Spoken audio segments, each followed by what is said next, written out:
A gente fala sobre o sul do país. A ajuda federal ao Rio Grande do Sul já chega a 40 bilhões de reais e só nessa semana foram disponibilizados 15 bilhões de reais de empréstimos a empresas afetadas pelas enchentes. O valor pode ser ainda mais alto, o que deve virar uma régua para futuras calamidades. E o nosso entrevistado é o economista, nosso colega aqui de Jovem Pan, Jason Vieira. Tudo bem, Jason? Como sempre, muito obrigado pela sua atenção, pela gentileza. Bem-vindo. Boa tarde.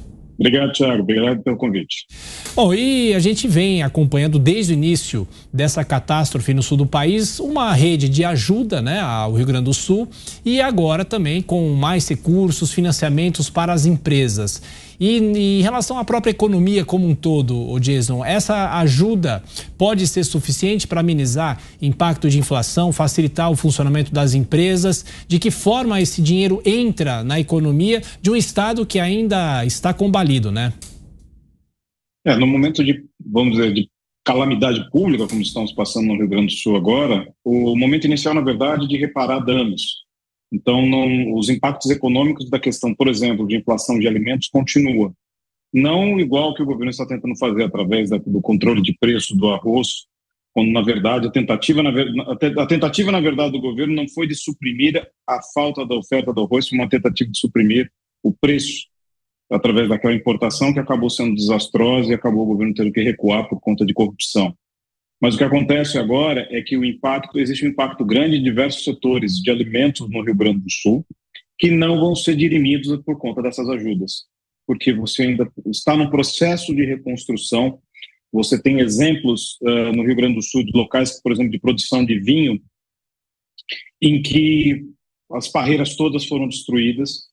Você tem locais de plantação em que a terra arável e a terra agriculturável também foi varrida.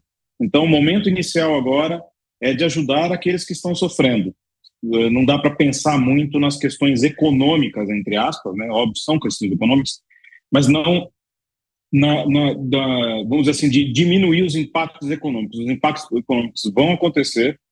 Os fiscais são menores do que parece, que boa parte da ajuda, do auxílio que o governo supostamente está dando é via empréstimos, ou seja, precisa voltar em algum momento. Pouco está sendo dado em termos de valores que a gente chama de fundo perdido, ou seja, aquele valor que o governo dá e não espera de volta, que deve vir na forma de voucher de R$5.100 na verdade, por família. E isso sim tem um impacto um pouco melhor, mas de qualquer maneira, a economia do Rio Grande do Sul vai levar bastante tempo para se recuperar. E um exemplo que eu estava até vendo outro dia, o Jason, por exemplo, se uma empresa quiser um financiamento para ajudar a seguir com o funcionamento, mas o problema é que muitas vezes a estrutura da empresa foi totalmente perdida, ou seja, você não tem uma possibilidade de retomar o negócio agora, porque a infraestrutura foi toda atingida, a estrutura do prédio muitas vezes foi toda destruída também, atacada pela enchente. Então esse é o desafio, né? Porque são etapas, né, de se recuperar uma economia como essa que sofreu talvez o maior abalo da história, não é? Sim, e uma coisa importante, não é financiamento que essas pessoas estão precisando nessa hora.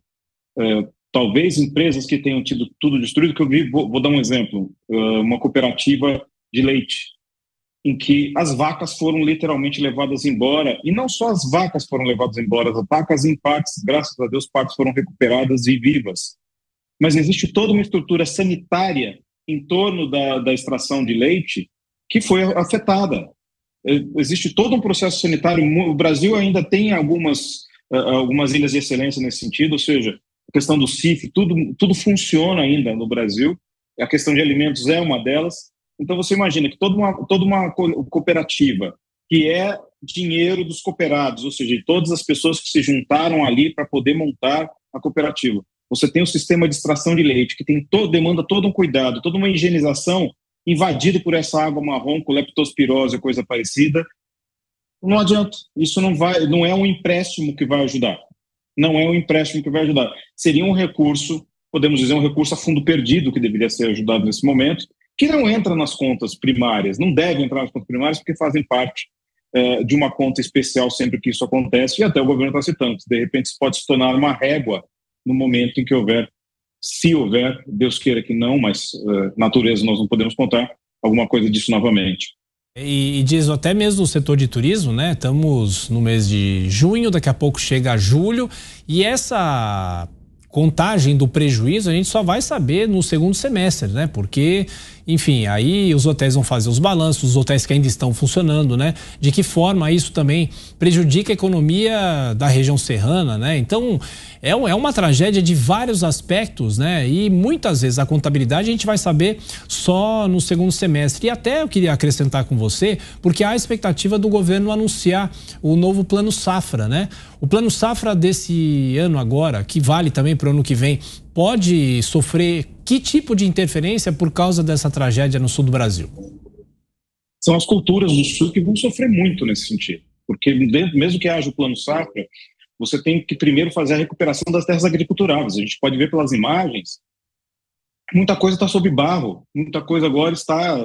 Essa água que deixou, ela deixa o sedimento. Só que o problema é que é um sedimento ruim, porque a água levou o sedimento bom, existe todo um tratamento da terra. Você tem o problema do fornecimento no sul de diversos alimentos que são típicos da região, diversas frutas que são típicas da região.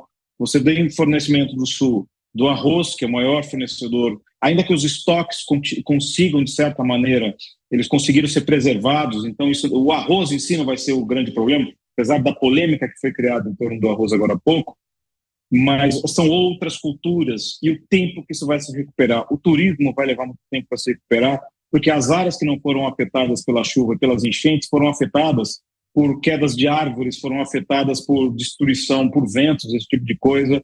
Você tem os aeroportos que estão problemáticos, estão com dificuldade de estarem abertos, alguns não estão abertos. Tudo isso vai afetar a economia do Rio Grande do Sul. É um grande desafio para o governador Leite. Ele tem agora um desafio muito superior àquilo que, por exemplo, o governo, na sua tentativa de criar um gabinete de crise lá, não está entendendo com a profundidade que, por exemplo, o governador lá entende os desafios que vão se passar no Sul agora. E o importante é que o Plano Safra não vai adiantar muito, não dá para contar com o Sul nesse momento, está em processo de recuperação. O inverno, que poderia ajudar o turismo, também vai ser complicado, porque existe não só a questão de estrutura, mas também a questão de logística, que é problemática para lá. Ou seja, infelizmente, o Estado está sendo afetado de diversos aspectos e em diversos graus e sempre de uma maneira grave. Ô Jason, deixa eu aproveitar a sua participação aqui, daqui a pouco a gente libera você. A semana foi bem ruidosa, né? Com o Copom, o presidente Lula fazendo mais críticas ao presidente do Banco Central e o dólar comercial continua nessa disparada, nesse processo, inclusive batendo recordes do atual governo. Eu pergunto para você, a semana que vem, a projeção, vai ser uma semana mais tranquila ou a gente vai continuar nessa turbulência por causa de indicadores, principalmente em relação aos Estados Unidos? O que o mercado financeiro deve projetar para a semana que vem? Jason? Nós temos uma semana mais tranquila depois dessas duas últimas semanas, que semana passada a decisão de juros nos Estados Unidos foi muito relevante. O Federal Reserve, quando ele deu a decisão de manter os juros inalterados em 5,5%, ele foi duro no recado. Apesar das inflações que saíram na semana passada, e foram inflações mais leves, mas ainda assim houve um impacto da decisão de juros nos Estados Unidos. Isso também afetou o dólar em nível global. Aqui no Brasil, a decisão do Copom não podia ser diferente e o mercado considerou positivamente, até nós podemos ver os últimos dias da semana, foram dias positivos nas bolsas de valores por causa disso, por conta dessa decisão técnica por parte do Banco Central.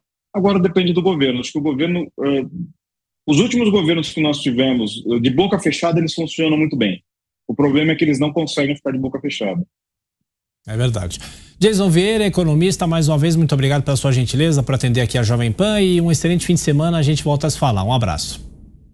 Um abraço, até a próxima.